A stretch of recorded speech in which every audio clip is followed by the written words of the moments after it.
Y acá, ahorita acabamos de encontrar un nido, seguramente de algún ave minera peruana. Ahorita tiene un pichoncito y 3 huevos. Wow, qué bonito. Esperen.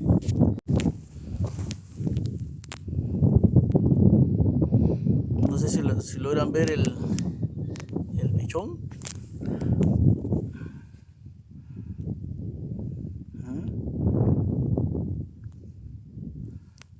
Qué linda que es qué linda que es la naturaleza.